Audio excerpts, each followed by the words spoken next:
حي على الفلاح.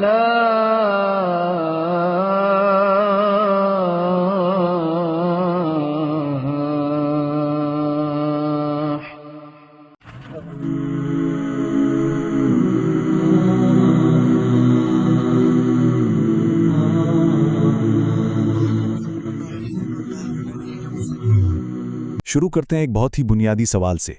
क्या दुनिया की ये बड़ी बड़ी बज़ाहिर नाकाबिले तस्खीर सल्तनतें और उनकी ताकत ही सब कुछ है, या फिर कोई ऐसी अनदेखी क़ुव्वत है, कोई ऐसा अकेला खालिक है जिसके हाथ में असल इख्तिदार है?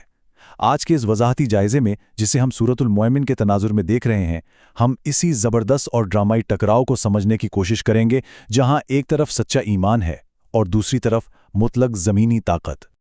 तो ये सवाल क्यों इतना अहम है? दरअसल यही तो वो फ़लसफ़ियाना कशमकश है जो इस पूरे मतन की बुनियाद है। क्या ताकत उन ज़मीनी हुक्मरानों की जागीर है जिनके पास दौलत और बेपनाह वसाइल हैं, या फिर कायनात की असल बागडोर उस खालिक के पास है जिसे हम उन ज़ाहरी आंखों से नहीं देख सकते? इस गहरी कशमकश को समझे बगैर हम इस मौजू की असल रूह तक पहुंच ही नहीं सकते। तदब्बर कुरान की तफसीरी तफसीलात हमें इसके तारीख़ी पस मंज़र में ले जाती हैं, और ये जानना हमारे लिए बहुत ज़रूरी है। तसव्वुर करें उस दौर का मक्का, जहां तौहीद और शिर्क की कशमकश इस हद तक बढ़ चुकी थी कि मुसलमानों के लिए वहां सांस लेना भी दुश्वार हो गया था। हर तरफ जुल्म और ज़्यादतियाँ थीं। ये वो संगीन माहौल था जिसमें ये बातें कही गईं, और यही पस मंज़र हमें आगे चलकर हक और बातिल की उस जंग को समझने में मदद देगा। आइए अब इसके पहले और सबसे बुनियादी हिस्से यानी तौहीद की तरफ पढ़ते हैं। तौहीद यानी ये पुख्ता यकीन के खालिक सिर्फ और सिर्फ एक है। ये कोई मामूली बात नहीं है, बल्कि ये वो मरकज़ी सुतून है जिस पर पूरा का पूरा कुरानी बयानिया खड़ा है। सोर्सेज हमें बताते हैं कि इस मतन में जितनी भी वार्निंग्स हैं, जितने भी दीगर मौज़ूआत हैं, वो सब के सब इसी एक नज़रिए यानी तौहीद से निकलते हैं। सारा का सारा जोर बस इसी एक बात पर है कि ताकत, इख्तियार और कायनात का कंट्रोल सिर्फ एक ज़ात के पास है। तौहीद को समझने के बाद अब हम चलते हैं दूसरे हिस्से की जानिब। यहाँ हम आसमानों से आने वाली मदद और फरिश्तों के किरदार को देखेंगे। अब यहाँ एक इंतहाई हैरत अंगेज पहलू सामने आता है। इस ज़माने में कुछ गलतफहमियां आम थीं कि कोई भी सिफारिश करके अजाब से बचा लेगा, लेकिन अर्श उठाने वाले फरिश्तों का जो असल किरदार यहाँ बयान हुआ है वो बिल्कुल मुख्तलिफ है। वो फरिश्ते खुदा की तस्बीह करते हैं, उस पर ईमान लाते हैं, और ज़रा गौर कीजिए, वो उन लोगों की बख्शिश की दुआएं मांगते हैं जिन्होंने तौबा की और सच्चाई का रास्ता चुना। यानी फरिश्ते बाकायदा तौर पर उन अहले ईमान की ढाल बनते हैं ताकि उन्हें जहन्नुम की आग से बचा सकें। क्या ये एक ज़बरदस्त रूहानी सहारा नहीं है? बिल्कुल है। अब हम तीसरे हिस्से में तारीख के औराक पलटकर माजी की उन बड़ी सल्तनतों का हाल जानेंगे जो हमारे लिए एक सबक हैं। ज़रा इस ज़बरदस्त तकाबली जायज़े पर गौर करें। एक तरफ मक्का के कुरैश हैं जो अपनी वक्ती दौलत और असर और रसूख के नशे में इतने अंधे हो चुके हैं कि पैगंबर के खिलाफ मुसलसल साजिशें कर रहे हैं, और दूसरी तरफ ज़रा मिस्र के फ़िरौन को देखिए। वो फ़िरौन जिसकी अस्करी ताकत और रौब व दबदबा कुरैश से कई गुना ज़्यादा था, लेकिन जब खुदाई फ़ैसला आया तो उसकी वो सारी नाकाबिले तस्खीर ताकत लम्हों में खाक में मिल गई। ये मक्का के सरदारों के लिए एक बहुत ही वाज़ेह और खुली वार्निंग है कि वक्ती खुशहाली के धोखे में मत रहो। हिस्ट्री हमें बताती है कि ताकत का गुरूर कभी कायम नहीं रहता। कौम नूह, आद और समूद की मिसालें ले लें। ये कौमें तो अपने अपने वक्त की ग्लोबल सुपर पावर्स थीं। इनके पास शानदार तहजीब थी, मजबूत इमारतें थीं, लेकिन जैसे ही उन्होंने हक का इनकार किया और खुदा का कानून मुकाफात अमल हरकत में आया तो क्या हुआ?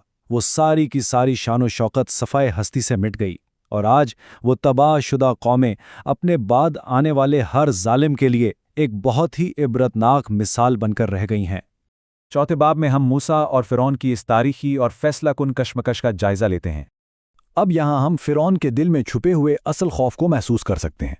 फ़िरौन भरे दरबार में कहता है कि उसे डर है कि मूसा लोगों का दीन ना बदल दे या मुल्क में कोई बड़ी बगावत ना खड़ी कर दे। सोचिए, मिस्र में फ़िरौन तो खुद को खुदा कहलवाता था।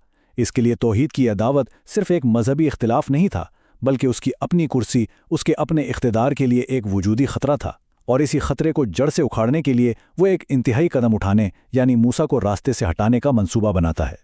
5वें हिस्से में कहानी एक इंतहाई ड्रामाई मोड़ लेती है जब दरबार फिरौन में ही मौजूद एक सच्चा मोमिन उठ खड़ा होता है। जरा इस मंजर का तसव्वुर कीजिए। गुस्से से बिफरे हुए फिरौन के सामने उसी के दरबार का एक मुअज़्ज़ज़ शख्स एक कमाल की मंतकी दलील देता है। वो कहता है, क्या तुम एक इंसान की जान सिर्फ इसलिए ले लोगे कि वो कहता है मेरा रब अल्लाह है, हालांकि वो तो तुम्हारे पास खुली निशानियां लेकर आया है। दरअसल उस मोमिन ने एक लंबे अरसे तक मसलहत के तहत अपने ईमान को छिपा कर रखा था, लेकिन जब उसने देखा कि अब हक को मिटाने की साजिश हो रही है तो वो सारी परवाह छोड़कर पूरी जुर्रत और बहादुरी के साथ मैदान में आ गया। और फिर वो शख्स अपनी ही कौम से इंतहाई जज्बाती अंदाज में मुखातिब होता है। वो उन्हें उस भयानक दिन से खबरदार करता है जिसे चीखो पुकार का दिन कहा गया है। वो कहता है, मुझे तुम्हारे बारे में उस दिन का खौफ है जब तुम डर कर पीठ फेर कर भागोगे, लेकिन तुम्हें खुदा की पकड़ से बचाने वाला कोई नहीं होगा। इसके ये अल्फाज, उसकी ये पुकार हकीकत में उसके दिली दुख और अपनी कौम को तबाही से बचाने की एक सच्ची तड़प को जाहिर करती है। इस मोमिन की अगली दलील तो फ़लसफ़े की गहराइयों में उतर जाती है। वो एक बहुत ही कड़वा सच बोलता है।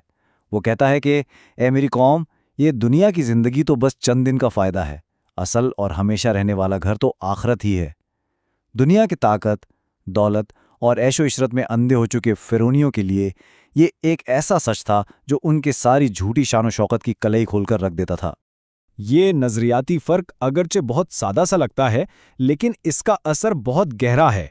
एक तरफ ये दुनिया है जिसे महज एक आर्जी कशिश, एक गुजर जाने वाला वहम करार दिया गया है, और दूसरी तरफ वो आने वाली जिंदगी है जो अटल हकीकत है, जहां हर अमल का हमेशा रहने वाला नतीजा सामने आएगा। यकीन मानिए, जब कोई इस फर्क को दिल से समझ लेता है तो फिर दुनिया की कोई ताकत, कोई फिरौन और मौत का कोई खौफ उसे दबा नहीं सकता। अब हम छठे और इस जायजे के आखिरी हिस्से की तरफ आते हैं, हतमी एहतिसाब और फैसले का वो दिन जिससे किसी को मफर नहीं।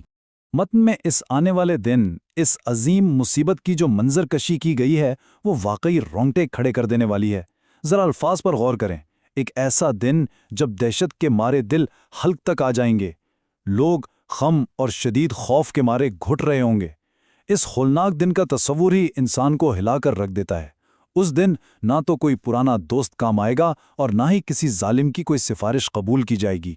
सब कुछ खत्म हो चुका होगा। और फिर वो ख़त्मी लम्हा आएगा जब ज़मीन के सारे झूठे खुदा, सारी ताकतें और गुरूर के बुत टूटकर बिखर जाएंगे। हर राज फाश हो जाएगा।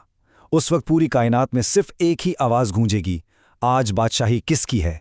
और जवाब होगा सिर्फ एक अल्लाह की, जो सब पर गालिब है। ये वो अटल और ख़त्मी फ़ैसला है जहां दुनिया की सारी बड़ी बड़ी सल्तनतें, सारा तकब्बुर हमेशा हमेशा के लिए खाक का हिस्सा बन जाएगा। तो इस सारे तफसीली जायजे और हक व बातिल की इस कशमकश को समझने के बाद एक बहुत ही गहरा सवाल उभरता है। दुनियावी कामयाबियों, बेपनाह वसाइल और इस ज़मीनी ताकत की आर्जी नोयत को तो हमने देख लिया, लेकिन खुदा के इस मुकम्मल, बेऐब और मुतलक इंसाफ के सामने दर हकीकत वो कौन सी मिरास है, वो कौन सा अमल है जो हमेशा बाकी रहने वाला है? इस बारे में ज़रूर सोचिएगा। इमाम मालिक रहमहुल्लाह ताला का कौल है, दुनिया में कोई ऐसा शख्स नहीं है कि जिससे इख्तलाफ ना हो सके, सवाए आप सल्लल्लाहु अलैहि वसल्लम के।